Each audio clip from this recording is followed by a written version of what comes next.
പ്രേമേന്ദ്രൻ മിടുക്കനാ. എനിക്ക് അവനെ വലിയ ഇഷ്ടാ. വാടയുടെ കാര്യത്തിൽ കൃത്യ. ആ പിന്നെ വിശേഷിച്ച് പ്രേമേന്ദ്രന്റെ കാര്യം പറയാനാ വന്നത്. ആ മോളെ, ഇത് പ്രേമേന്ദ്രന്റെ ബന്ധുക്കളാ. രേണുകയല്ലേ? എന്നെ മനസ്സിലായോ? അന്ന് സ്റ്റുഡിയോയിൽ വെച്ച് രേണുയെ കാണാനാ ഞങ്ങൾ ഇപ്പൊ വന്നത്. അവര് തമ്മിൽ ഇഷ്ടത്തിലായ സ്ഥിതിക്ക് നമ്മൾ വീട്ടുകാരുടെ ചുമതലയൊക്കെ നിർത്തിയേക്കാം. നിങ്ങൾ പറഞ്ഞു വരുന്നത്? രേണുക ഒന്നും പറഞ്ഞില്ലേ? പ്രേമേന്ദ്രനും രേണുകയും തമ്മിലുള്ള കല്യാണ കാര്യം. മോളെ, നീ ഇവർക്ക് കുടിക്കാൻ എന്താന്ന് വെച്ചാ എടുക്ക്. എനിക്ക് ഇഷ്ടക്കുറവുണ്ടായിട്ട് പറയല്ല. പെൺകുട്ടികളുടെ കാര്യത്തില് അമ്മമാർക്കാണല്ലോ അവകാശം കൂടുതല്. പിന്നെ അവളുടെ അമ്മ വിശാലാക്ഷിയോടുകൂടി. അല്ല, അങ്ങനെയാണല്ലോ വേണ്ടത്. വിശാലം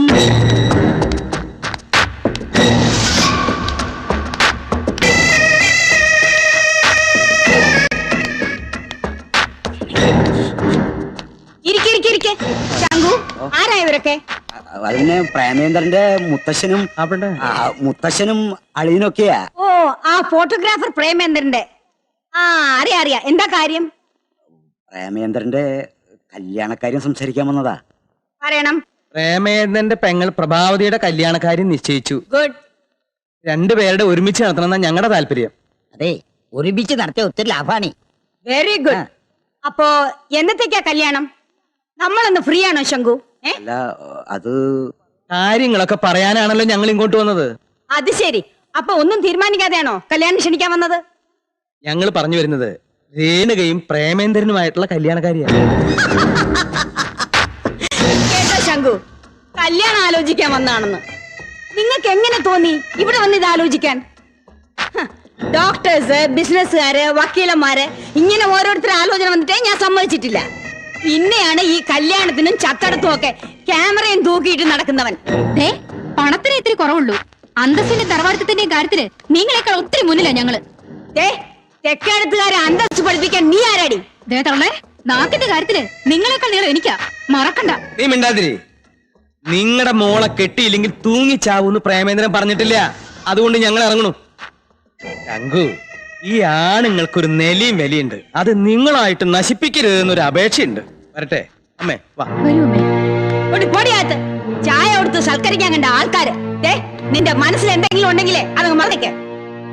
എന്റെ മോളെ, ഇതുപോലൊരു പൂതന നിന്റെ അമ്മയായിട്ടുള്ളപ്പോ എന്തിനാ പ്രേമേന്ദ്രനെ കയറി പ്രേമിച്ചത്? ഞങ്ങൾ ഇറങ്ങിയടി. കൂടുതൽ നെരിപിരി കൊള്ളാതെ അവിടെ അടങ്ങിയിരിക്കുന്നല്ലേ.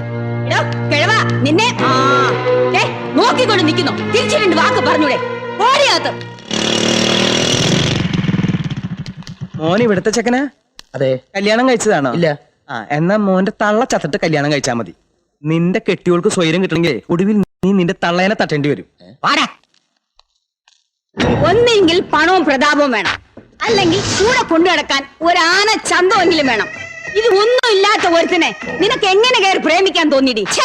നമ്മുടെ സ്റ്റാറ്റസിനെ കുറിച്ച് വല്ല വിചാരമുണ്ടോ നിനക്ക്? പ്രേമേന്ദ്രന്റെ കുടുംബം അത്രയ്ക്ക് മോശമൊന്നുമല്ല, നല്ല തറവാട്ടുകാര് തന്നെയാ. തറവാട്ടുകാര് നമ്മുടെ 7 അയലത്തെത്തും അവര്. ശങ്കു, എന്താ ഒന്നും മിണ്ടാത്ത? അമ്മ പറഞ്ഞാലും കാര്യമില്ലാതില്ല. ഈ കുടുംബങ്ങൾ തമ്മിൽ ചേർച്ചയില്ലെങ്കിൽ മനസമാധാനം ഒരിക്കലും കിട്ടില്ല. അച്ഛന്റെയും അമ്മയുടെയും കുടുംബങ്ങൾ തമ്മിൽ വലിയ ചേർച്ചയിലായിരുന്നല്ലോ. എന്നിട്ട് ഒരു ദിവസമെങ്കിലും മനസമാധാനത്തോടെ അച്ഛൻ ഉറങ്ങിയിട്ടുണ്ടോ? നിന്റെ അച്ഛന് എന്തിന്റെ കുറവിലാടി മനസമാധാനം ഇല്ലാത്ത? അഡ്ജസ്റ്റ് ചെയ്ത് പോന്നു, അത്ര തന്നെ. എന്റെ ജീവിതം എങ്ങനെ വേണമെന്ന് നിശ്ചയിക്കേണ്ടത് ഞാനാ. അതിന് തടസ്സം നിൽക്കുകയാണെങ്കിൽ തുടർന്ന് ജീവിക്കണമെന്ന് എനിക്കില്ല. എന്താ മോളെ പറയുന്നത്? ഞാൻ തൂങ്ങിച്ചാവൂന്ന്, അത്ര തന്നെ. ഇത്രയും നിസ്സാര കാര്യത്തിന് തൂങ്ങിച്ചാവുമെങ്കിലേ പോയി ചാവടി. എനിക്കിത് നിസ്സാര കാര്യമല്ല. ഞാനൊരു കാര്യം തീരുമാനിച്ചാൽ പിന്നെ അത് മാറില്ല. ഞാനും. വിശാലം, അവളെന്തെങ്കിലും കടുങ്കൈ? പിന്നെ അതെ, അവൾക്ക് മൂക്കത്താ ശുണ്ടി. വാശി പിടിച്ച് നേടാൻ അവളെ കഴിഞ്ഞിട്ടേ ഉള്ളൂ. അമ്മ എന്തിനാ വെറുതെ എതിർക്കാൻ പോണത്? അവൾക്കത് മതിയെങ്കിൽ നടത്തി കൊടുക്കണമേ. കെട്ടുന്നതും കൊണ്ടു കിടക്കുന്നതും അനുഭവിക്കുന്നതെല്ലാം അവൾ തന്നെയല്ലേ? അനുഭവിക്കട്ടെ. ഇനി വല്ല ആത്മഹത്യാശ്രമം നടത്തിയാൽ മോശപ്പേര് നമുക്കാ. നാട്ടുകാർ വേറെ വല്ലതും പറയും. പിന്നെ നല്ലൊരു കുടുംബത്തിന്ന് ബാക്കിയുള്ളവർക്ക് പോലും നല്ല വരച്ച വരയിൽ നിർത്താൻ ഈ കുടുംബത്തിലേക്ക് ഒരു മരുമകനെ കിട്ടിയെന്ന്. എനിക്ക് ഈ കല്യാണത്തിന് ഒട്ടും താല്പര്യം ഉണ്ടായിട്ടല്ല. എന്റെ മോള് തൂങ്ങി ചാവണ്ടെന്ന് കരുതിയാ ഞാൻ ഇതിന് സമ്മതിച്ചത്. പിന്നെ എന്റെ മോളെ കെട്ടുന്നവൻ ഏതവനായിരുന്നാലും ശ്രീധനം കൊടുക്കാനുള്ളത് ഞാൻ കൊടുക്കും. സ്വർണത്തിന് പുറമെ ഒരു മാരുതി കാർ. നിനക്ക് ഡ്രൈവിംഗ് വശമുണ്ടോടാ? അത് പിന്നെ ഇല്ലെങ്കിലും സാരല്ല, വണ്ടി നേരത്തെ കൊടുത്തേക്കാം, ഓടിച്ചു പഠിക്കട്ടെ. ടീച്ചർക്ക് അവാർഡ് കിട്ടിയില്ല അതിശയില്ല. മക്കളെ നന്നായിട്ട് പഠിപ്പിച്ച് വളർത്തിയിട്ടുണ്ട്. എല്ലാം കൊമ്പത്തല്ലേ കയറി പിടിച്ചിരിക്കുന്നത്. ഒരുത്തി കോടീശ്വരനെ വളച്ചെടുത്തു, ഒരുത്തൻ കോടീശ്വരിയെ വളച്ചെടുത്തു. എന്തായാലും ശാരദ ടീച്ചറിന് കച്ചവടം ലാഭം. അപ്പോ മകൾക്ക് നിശ്ചയിച്ച മുഹൂർത്തത്തിൽ തന്നെ ഇതും നടക്കട്ടെ. ചങ്കോ ഓ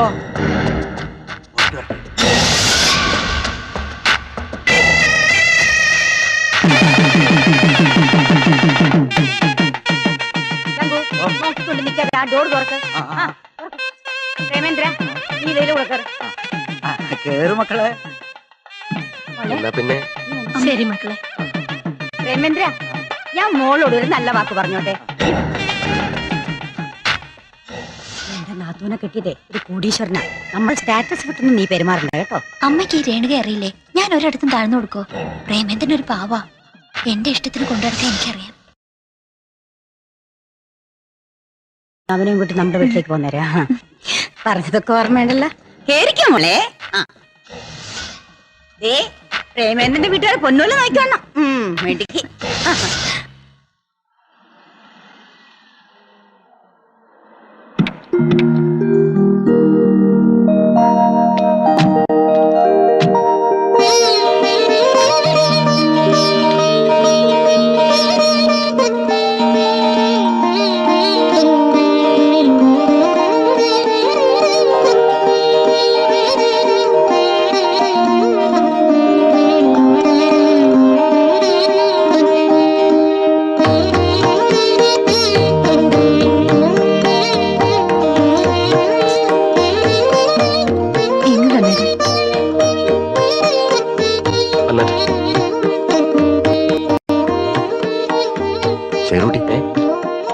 ഞാനിപ്പോ വരേ.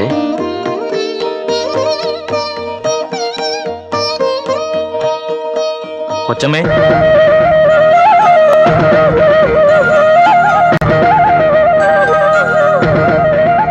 ഡിന്നറിന് സ്പെഷ്യൽ ആയിട്ട് എന്തെങ്കിലും?